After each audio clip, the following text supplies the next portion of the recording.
Shalom, selamat malam Bapak Ibu dikasihi Tuhan.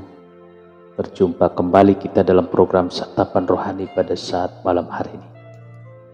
Kiranya cinta kasih Tuhan, pertolongan perlindungannya selalu menyertai Bapak Ibu seluruh para pendengar pada saat malam hari ini, saudara. Sebelum kita masuk dalam doa, kita baca kebenaran firman Tuhan yang terambil dari Hosea 4 ayat 6. Umatku binasa karena tidak mengenal Allah. Apakah saudara sungguh mengenal Yesus? Ya, saya mengenal Yesus. Begitu jawaban seseorang yang mendapat pertanyaan ini, saudara. Saya kan Kristen. Setiap minggu saya ke gereja. Nama saya Lukas. Menunjukkan kartu identitasnya, saudara. Begitu jawaban-jawaban yang wajar kedengarannya. Tetapi benarkah demikian? Sungguhkah saudara mengenal Yesus? Sungguhkah kita mengenal Yesus? KTP Kristen, nama Lukas, ke gereja setiap minggu, ikut vokal grup, bahkan berkhotbah pun. Tidak otomatis serta-merta seseorang mengenal Kristus. Lalu apa syaratnya untuk mengenal Yesus? Mengenal Yesus tidak semudah dibayangkan orang.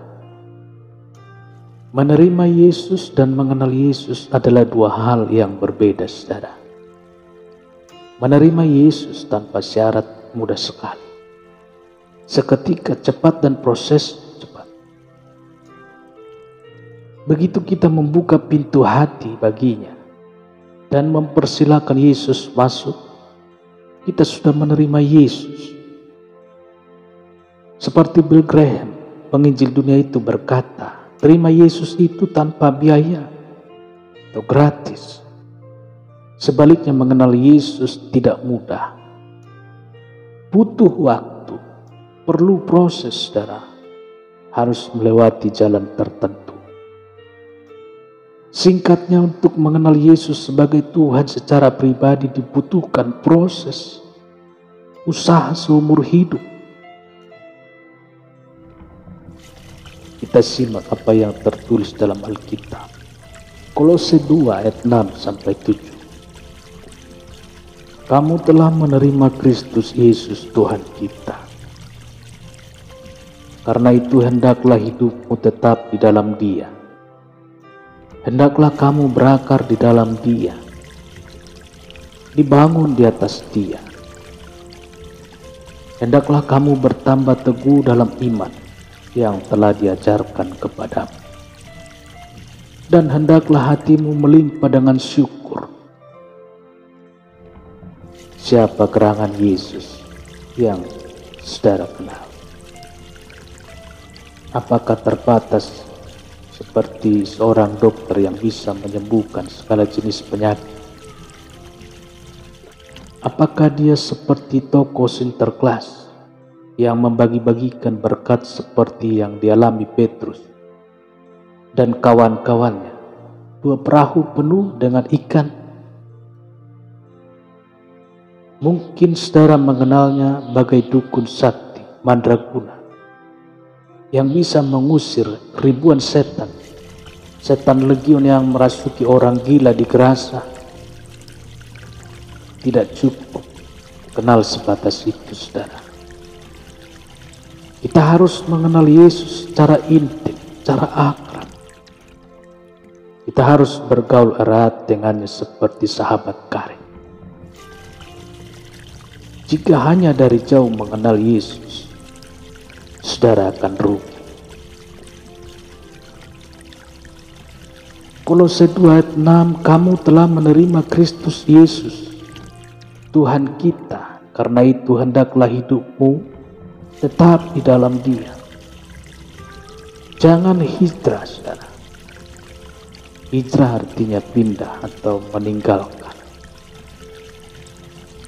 Saudara, baru-baru ini kita membaca Ada seorang artis yang selama 14 tahun sudah menerima Yesus sebagai Tuhan dan Juru Selamatnya. Hijrah alias meninggalkan iman Kristennya dan kembali kepada kepercayaan yang lama. Alasan yang dikemukakannya sangat lucu dan kurang bisa diterima. Orang seperti ini, walaupun sudah cukup lama, belasan tahun hidup bersama Yesus, tidak lagi berada dalam jalur keselamatan yang tersedia, saudara. Hendaklah hidupmu tetap di dalam Dia. Yang dimaksud adalah hidup bersama Yesus terus-menerus selama-lamanya. Tidak boleh kembali ke jalan yang lama. Bukankah dulu sudah merasakan bagaimana gelap dan pekatnya jalan yang lama? Tidak jelas kemana arahnya. Tidak ada jaminan kemana akhirnya. Tidak tersedia kepastian bagaimana ujungnya. Saudara, habis terang terbitlah gelap. Peribahasa yang terbalik, saudara. Mestinya yang ada habis gelap terbitlah terang.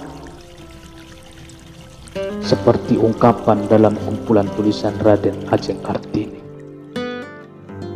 mengisahkan perpindahan kehidupan kaum wanita pada zaman itu, saudara. Dari yang tertindas menuju kepada yang terbebas. Dari kaum yang tidak dipandang menjadi kelompok yang terpandang. Dari jalan lorong yang gelap menuju kepada jalan yang gemerlap. Dari terang kembali kepada gelap adalah kekeliruan sangat fatal. Risikonya tidak main-main, saudara. Menakutkan dan sekaligus membinasakan. Peringatan yang tidak main-main. Itulah sebabnya Rasul Paulus sejak awal mengingatkan kita, hendaklah hidupmu tetap di dalam Dia. Bicara sekali percaya, tetap percaya.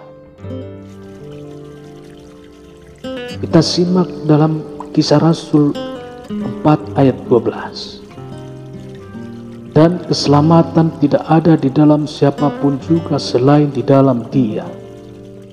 Sebab di bawah kolong langit ini tidak ada nama lain yang diberikan kepada manusia yang olehnya kita dapat selamatkan. Saudara kasih Tuhan, di mana posisi saudara saat ini? Kapan saudara untuk pertama kalinya menerima Tuhan Yesus sebagai Tuhan dan Juru Selamat pribadi saudara? Bagaimana kehidupan saudara sejak hidup di dalam Tuhan? Saudara mengalami perubahan hidup yang serius. Sungguh-sungguh pindah dari jalan yang gelap kepada terang yang ajaib. Saudara merasakan hati yang selalu penuh sukacita dan penuh syukur. Saudara melihat jalan kehidupan ke depan penuh harapan. Atau seperti ungkapan dalam bahasa Inggris, hidup yang biasa-biasa saja, saudara. Pasti ada yang keliru, ada yang mesti saudara perbaiki. Saudara harus berani memutar gelombang radio kehidupan saudara menjadi terdengar merdu dan penuh harmoni. Saudara, ada perubahan yang saudara harus berani lakukan. Dijamin akan menikmati hidup yang penuh kasih karunia. Bapak Ibu dikasihi Tuhan, Ratapan 3 ayat 22 sampai 23 catat, tak berkesudahan kasih setia Tuhan, tak habis-habisnya rahmat-Nya, selalu baru tiap pagi, besar setiap. Haleluya. Puji Tuhan, kita masuk dalam doa. Bapa di dalam surga, terima kasih untuk malam hari ini kami mengucap syukur. Kasih setia, pertolongan dan perlindungan-Mu Tuhan yang menyertai kami. Terpujilah nama-Mu Tuhan, termulialah nama-Mu Yesus. Berikan kami kekuatan untuk tetap berakar di dalam Yesus. Tuhan, biarlah Engkau berikan kami selalu hati yang merindu dan melekat kepadamu, supaya kami Tuhan tidak melangkah kepada jalan di luar jalan Tuhan. Tuhan Yesus, seluruh para pendengar yang mendengarkan program Santapan Rohani pada saat malam hari, Tuhan berikan kekuatan, iman, percaya kami, supaya kami Tuhan hari demi hari semakin kokoh dan berakar di dalam nama Yesus Tuhan yang menjadi juru selamat kami. Lindungi Tuhan, pagari setiap hari, setiap saat, dimanapun melangkah. Baik dalam istirahat tidur kami juga Tuhan, pagari Tuhan tubuh roh dan jiwa kami. Bangun besok pagi dengan sukacita, damai sejahtera yang daripada Tuhan. Lindungi Tuhan keluarga lepas keluarga, para pendengar seluruh, para pendengar pada program Santapan Rohani dimanapun berada. Dibungkus dengan kuat kuasa darah Yesus. Anak-anak cucu mereka Tuhan, kupagari dengan malaikat Tuhan, berikan kekuatan yang melekat kepada Yesus, kepadamu ya Tuhan. Di dalam nama Tuhan Yesus kami berdoa dan mengucap syukur. Haleluya. Amin. Bapak Ibu dikasih Tuhan, demikian pendengar firman Tuhan pada saat malam hari ini. Sampai berjumpa kembali kita dalam program Santapan Rohani esok hari. Tuhan Yesus memberkati. Haleluya. Amin.